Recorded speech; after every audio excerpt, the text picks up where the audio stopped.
तब बर्फ के नीचे से एक ऐसा पुरस्कार नक्शा दरियाफ्त कर लिया गया जिसमें याजूज माजूज तक जाने का रास्ता बताया गया है। इस पुरस्कार नक्शे को एडोल्फ हिटलर ने तैयार किया था। सवाल ये है कि क्या हिटलर जानता था कि याजूज माजूज कहाँ कैद हैं? क्या याजूज माजूज अंटार्कटिका की बर्फ के नीचे दफन हैं? आज की जेरे नजर वीडियो में हम आपको हिटलर के तैयार करदा इसी नक्शे की हैरान कुन हकीकत से आगाही देने की कोशिश करेंगे, जिसकी तफसील जानकर माहिरीन भी दंग रह गए। लिहाजा वीडियो को शुरू से लेकर आखिर तक जरूर देखिएगा और अगर आप चैनल पर नए हैं तो इसे सब्सक्राइब भी कर लीजिए। तो आइए चलकर मौजू का बाकायदा आगाज करते हैं। मुअज़्ज़ज़ ख़वातीनो हज़रात, कॉन्स्पिरेसी थ्योरी के मुताबिक दूसरी जंग अजीम के शुरू होने से पहले जर्मन चांसलर ने सारी दुनिया पर कंट्रोल हासिल करने के लिए जमीन के सर तरीन मकाम अंटार्कटिका में अपनी एक खुफिया बेस तैयार करवाई और मुख्तलिफ मकामात पर जेरे जमीन खुफिया बंकर्स भी बनवाए। मौर्रिखीन और माहिरीन का कहना है कि इन बंकर से मिलने वाले शवाहिद से अंदाजा होता है कि हिटलर वहाँ कुछ खतरनाक मंसूबे बना रहा था, जिनमें ये भी शामिल था कि किसी तरह एलियन से राब्ता कायम करके बेपनाह ताकत हासिल की जाए और सारी दुनिया को अपना गुलाम बना लिया जाए। कहा जाता है कि अगर हिटलर अपने मंसूबों में कामयाब हो जाता तो इस वक्त दुनिया का नक्शा बिल्कुल मुख्तलिफ होता और इस वक्त जो दुनिया की आबादी है शायद उससे आधी आबादी भी बाकी न रहती। साइंस न सिर्फ इस जमीन से मुतल्लिक नित नई दरियाफ्तें और इजादात कर रही है बल्कि जेरे जमीन भी इसकी तहकीक जारी है। अमेरिका, रूस, फ्रांस, चीन, इंग्लैंड और दीगर यूरोपीय ममालिक के साइंसदान देखना चाहते हैं कि सतह जमीन के नीचे आखिर कौन से राज पोशीदा हैं। साइंसदानों का दावा है कि जमीन की तह में पानी के इतने बड़े ज़खायर हैं कि जमीन की सतह पर मौजूद तमाम समंदर इसमें समा जाएंगे।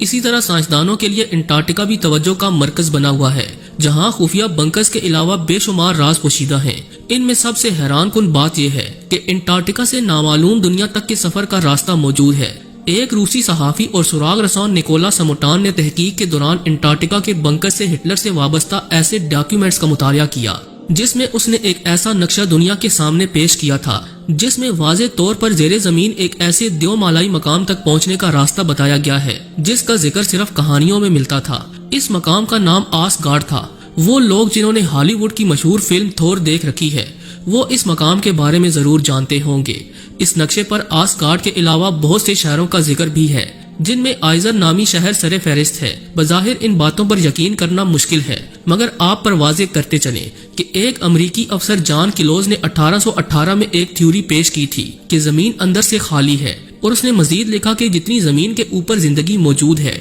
ठीक उसी तरह जमीन के नीचे भी भरपूर जिंदगी है और वहां तक पहुंचने के लिए नॉर्थ और साउथ पोल में मौजूद सुरंगों से मदद ली जा सकती है। जॉन किलोज के हाथ से लिखे हुए अहम दस्तावेजात कहीं गुम हो गए और इसकी थ्योरी पर ज्यादा संजीदा काम न हो सका, मगर फिर 20वीं सदी के तीसरे अशरे में वो दस्तावेजात किसी तरह हिटलर के हाथ लग गए और उसने बड़े खुफिया तरीके से माहिरीन की टीमें अंटार्कटिका और तिब्बत के मकाम पर भेजी।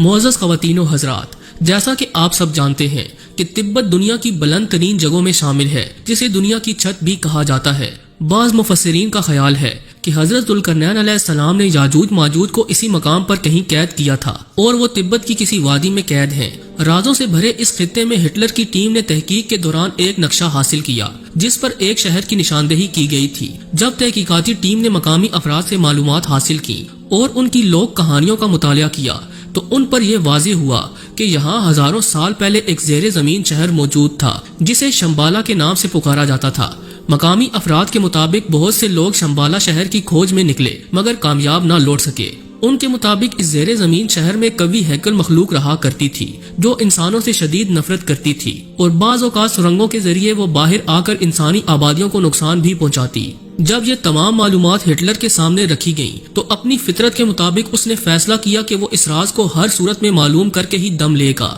उसने नक्शे का बारीक बीनी से जायजा लिया और 2 टीमें तैयार करके इन्हें नॉर्थ पोल और साउथ पोल की तरफ रवाना कर दिया जिसमें बहरी जहाज और सब मैरीन्स भी शामिल थीं। वो जल्द अज जल्द कुछ ऐसा करना चाहता था जिससे वो दूसरी दुनिया से ज्यादा ताकतवर हो सके। उसने ये टीमें 1939 में रवाना की और बेसब्री से नताइज का इंतजार करने लगा, मगर अभी तक ये एक राज ही है कि हिटलर की भेजी हुई टीमों ने वहाँ क्या देखा और हिटलर ने इससे अगला क्या मंसूबा बना रखा था, क्योंकि दूसरी जंगे अजीम में जर्मन फौज रूस के महाज पर बुरी तरह नाकाम हो गई और पसपाई इख्तियार करते हुए हथियार फेंक चुकी थी, जिसके नतीजे में बिल आखिर 30 अप्रैल 1945 में जर्मनी के दारुल हुकूमत बर्लिन में हिटलर ने खुदकुशी कर ली और इसने बंकर को बारूद से उड़ा दिया, जिससे बहुत सी अहम मालूमात भी जलकर राख हो गयी। ہٹلر کی موت کے ساتھ اس کے سارے منصوبے بھی دھرے کے دھرے رہ گئے۔ بہرحال ہٹلر کی موت کے 2 سال بعد امریکی ماہرین نے ایک کنٹینر سے کچھ ایسے ڈاکیومنٹ حاصل کیے جس میں انٹارکٹیکا میں موجود بنکرز کی معلومات تھیں اور کچھ اہم نقشے بھی ملے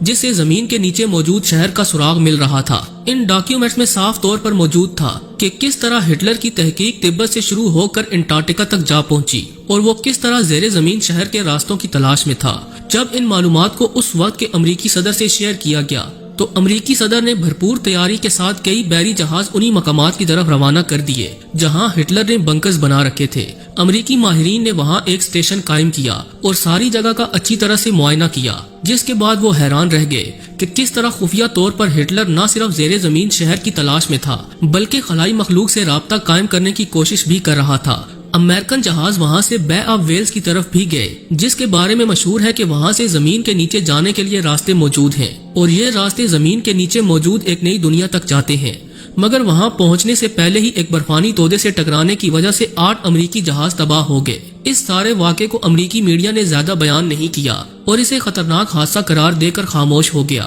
مگر اس مہم سے زندہ بچ جانے والے بعض فوجیوں اور ماہرین نے کہا تھا کہ یہ کوئی حادثہ نہیں تھا بلکہ ان کے جہازوں کو نامعلوم مقامات سے اڑن تشتریوں نے بری طرح سے ہٹ کیا تھا۔ اس کے بعد بھی امریکہ نے بہت سے ماہرین اور فوجیوں کو بھرپور تیاری کے ساتھ وہاں بھیجا جسے وہ بالکل خفیہ رکھتے ہیں۔ حال ہی میں ایک اسرائیلی اسپیس سیکیورٹی چیف کا بیان بھی منظر عام پر آیا جس میں اس نے دعویٰ کیا ہے کہ امریکہ کا خلائی مخلوق سے رابطہ ہے اور اس کی تفصیلات سابق امریکی صدر ڈونلڈ ٹرمپ کو بھی ہیں، مگر CIA نے اسے معلومات شیئر کرنے سے روک رکھا ہے۔ ہٹلر نے آج سے 80 سال پہلے زیر زمین مخلوق اور خلائی مخلوق سے رابطے کی کوشش کی تھی مگر ناکام رہا۔ تاہم آج امریکہ اور روس سمیت مختلف یورپی ممالک سرتوڑ کوشش کر رہے ہیں کہ کسی طرح وہ خلائی مخلوق سے رابطہ قائم کر کے بے پناہ طاقت اور جدید ترین ٹیکنالوجی حاصل کر سکیں، مگر ابھی تک کسی کو واضح کامیابی نہیں مل سکی۔ ان ممالک نے طاقت حاصل کرنے کے لیے اس دنیا کو جہنم بنا رکھا ہے اور یقیناً اس کے نتائج سنگین ثابت ہو سکتے ہیں۔ آخر میں حسب روایت دعا ہے کہ اللہ تعالیٰ سرکش انسان